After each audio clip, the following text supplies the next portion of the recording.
Trevor, do you have any thoughts to this conversation?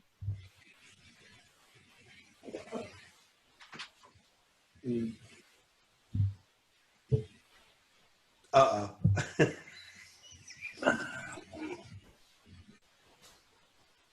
When I was in grade school, probably one of the most influential teachers of mine was my grade school teacher, 4th and 5th grade. All right, by all rights, a hippie, a liberal, a feminist, and everything. Okay, but one of the things that she had emphasized over and over and over again was that you had to sit there and consider, the other person's point of view. Even if you didn't agree with it, you'd always had to consider the other person's point of view. You had to consider the other person's perspective, even if it was hard for you to understand. All right. And she made a very profound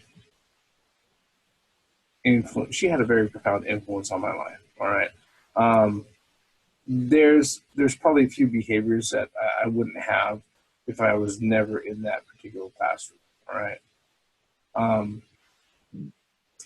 When it comes to subjects like this, though, I find it really disheartening and depressing to see this same said teacher on Facebook posting the same said type of subjects that we're talking about right now, with the same type of militance and insistence and reactive listen and believe type adherence to whatever narrative is being marketed out there.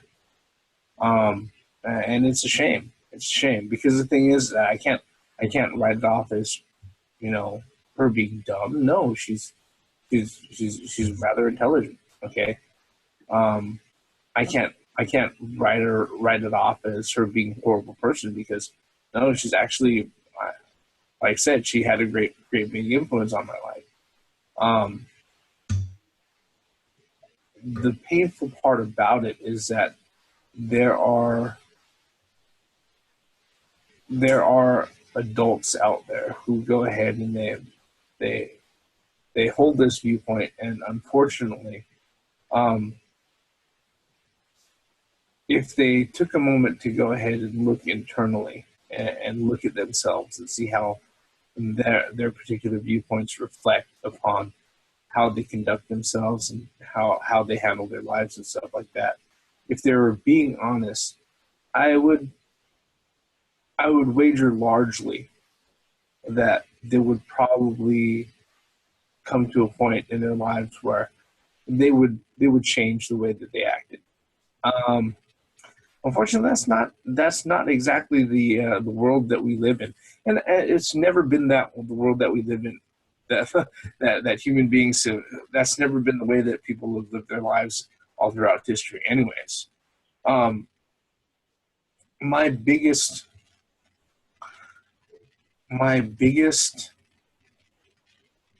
point of contention and anger when it comes to the loudest of feminists, the loudest of social justice warriors, the loudest,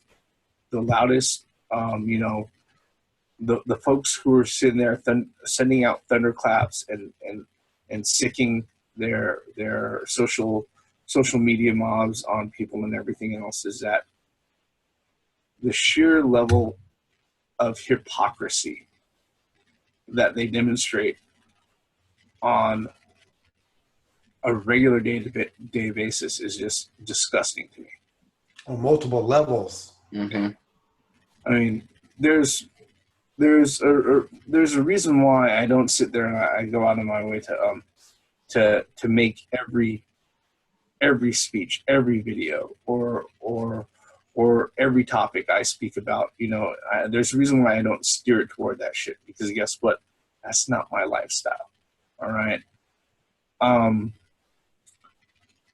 The types of folks who are talking about this, that is their lifestyle. Not that I'm going to sit there and say that I can't sit there and say, well, if it works for them, I'm not going to say anything. The problem is that it works for them, but it doesn't work for everybody else around them. All right. Here's the thing. I don't care who you are. All right. I don't care if you live in my neighborhood, you work with me, or if you live in my house. All right. If we're going to coexist and you make my very fucking life and my very fucking existence harder, and I haven't done anything wrong otherwise, something's wrong. And it's gonna anger the fuck out of me. It's gonna piss me off. All right. Why am I so passionate about video games, comic books, TV shows, movies, the geeky shit that I've grown up to embrace and love? Well, because that's just the thing that I've grown up to embrace and love. All right. And it kills me to no end that, even after 40 fucking years, okay, or 50 or 60 or 70 or 80, shit, even before the founding of this country, there are certain subjects and parts of media that people sit there and talk down on and go ahead and dismiss and write off just huge groups of people based on that.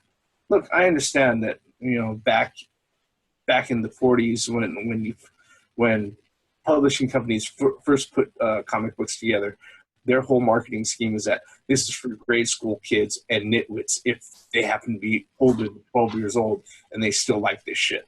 Okay, I understand that's how it was, but the thing is that you have something just like anybody else or any other person.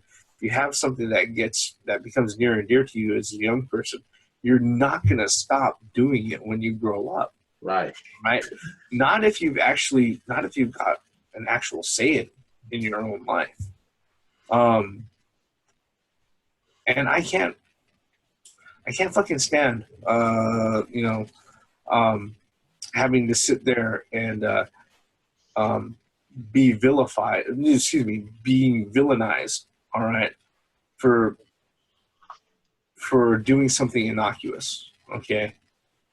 And that I have to sit there and I have to be subjected to scrutiny and being talked down to and being being labeled and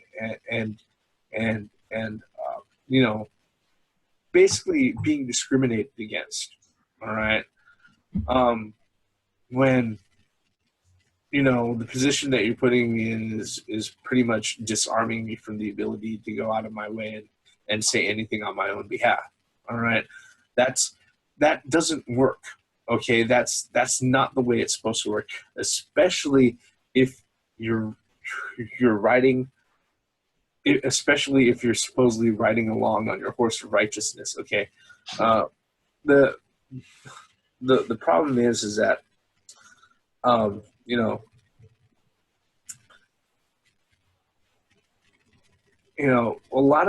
lot of things that people don't realize is that when you sit there and you say that that people follow conventional thinking, is that conventional thinking doesn't always mean that it's old-fashioned, right? It may also mean that it's time-proven.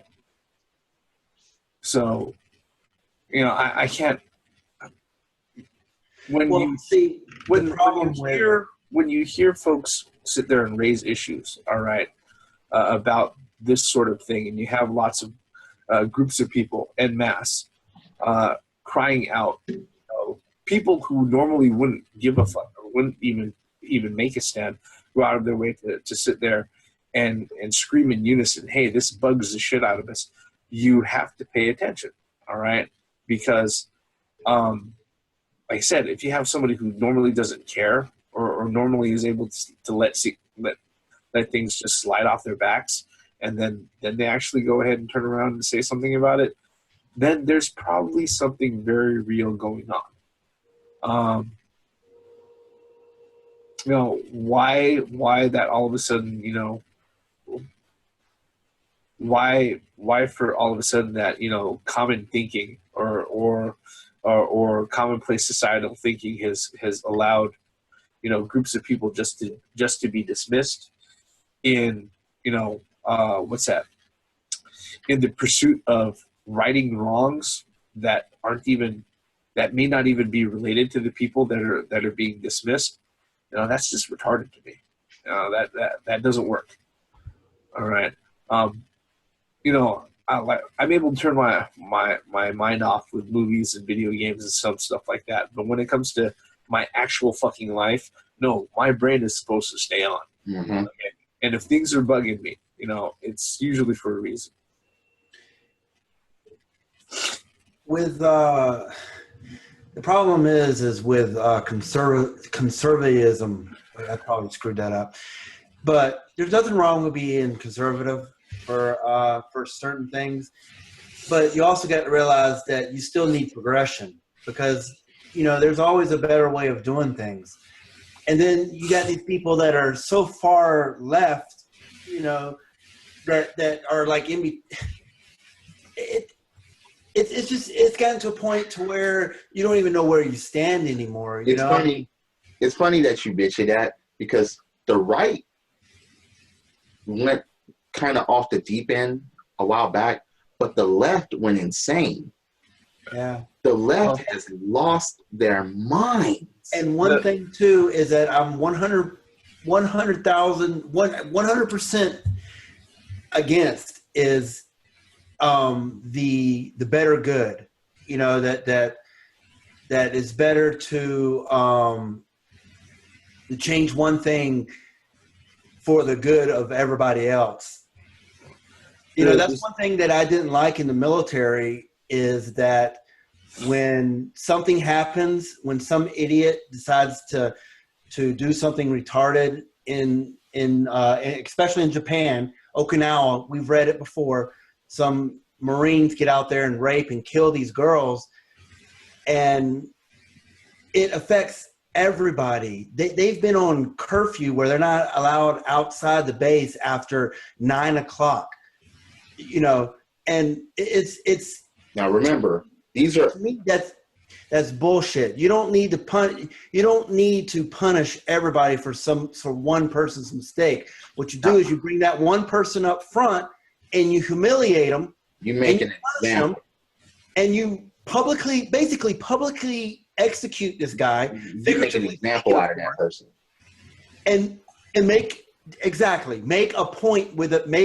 Make a point with that person. Like, look, now if you do this is what's going to happen to you. Now remember, people, these are human beings that are above the age of 18 that cannot go out past 9:00. And all they did was join the military. It's not their fault. It has nothing to do with them. Now, again, these are people that are standing on the front line protecting your rights. And these people do not have the rights or privilege to go out past 9:00. Think about that. It's like you said, the right off the deep end. The right has gone so far that they're regressing back to the left. The right fell off the deep end a while back, but the left has lost their minds. Here's the problem. The left went insane. Here's the problem. The vocal leaders on both sides of the spectrum no longer recognize that the majority of the people that are out there are someplace in the middle. Exactly. Yeah, that's now on the head right there. Words. Yep, there you go. Now that's it. It's pretty bad. The thing about it is, you can't be liberal about everything. You can't be conservative about everything. No, there has to be a meeting in the middle. There has to be some type of middle ground. A line has to be drawn and be like, wait a second. You know what's my biggest fear? My biggest fear is whoever becomes the president, the next president. My biggest fear is that nothing's going to be done. Nothing's going to be able to get done. It's going to as soon as he gets sworn in into, next year, he, she, whoever, whatever. I'm not playing a gender thing here, but they're going to be an instant lame duck because no sides are listening. No sides are coming together. It's going to be a point to where nobody's going to be able to do anything because, they're worried about feelings being hurt or, and it's pretty sad that when the president comes in, and he can't do anything because here's the nobody issue agrees to anything. Huh? Here's the issue with that. There's only one candidate that feelings are not going to matter. There's only one. And then there's one of the others that if you like the way things are now, they will get worse with one specific candidate. Yeah. A lot of people must read between these lines. If Hillary Clinton becomes president of the United States, she will make everything worse as far as the way they are now, as far as social justice. The regressive right would end up in charge. Now, with that being said, it's like, look, if it's feelings over fact right now, she is not opposed to that. Mm-hmm. She is not. She is one with that. And that is a big issue to me. I cannot vote for someone like that. Not now, not ever. Can't do it. Because you're not going to take my rights and freedoms away just because your feelings are hurt because of the things that I say and do. No, I cannot follow, subscribe, vote for, or cheer for anyone that likes that or is all for that. You know what? America needs to have the attitude of I don't give a fuck. If you want, I'm saying that as in, if you want to do that, I don't give a fuck. If you want to do that, I don't give a fuck. If you want to say that, I don't give a fuck. It's like, just like the Reverend was saying earlier, it just watered down your back. Okay, fine. You want to do that? Okay, do it. But you know what? I'm going to be over here doing what I want to do and saying what I want to say. But that's live and let live, and that's gone. Yeah. That has perished. Yeah. And the thing about it is, that must return. And it cannot return with Hillary in office. Well, it cannot return if you got these college students being taught this bullshit at the college level. But my point is, Hillary wants that. She feels for that. She allows that. She praises that. She is the only one of these candidates that praises that shit. She's the only one. Each and everyone else has issues with something else, but they don't subscribe to that. They don't subscribe to colleges and feelings over fact. They don't subscribe to that. Let me just put it this way: if I hold a secret clearance because that's my job, but if I did what Hillary did, I guarantee you I would be fired and thrown in jail in a federal prison, locked away for a minimum of at least 10 years. Because holding a secret clearance in the military or in the civil service is important shit. It's like the non-disclosure agreements, except level 20. You don't do that shit. You will get fined. You will get caused by espionage. There are so many things that they will put me in a hole somewhere and nobody will ever see me again. But since my name is not Hillary Clinton, I'm just gonna go ahead and say it. The only reason why she's still free is because she's a woman. No more, no less. If anyone has a comment against that, by all means. But that is my opinion. Yep. She's rich too. Oh yeah, that plays a factor. She paid off. Yeah.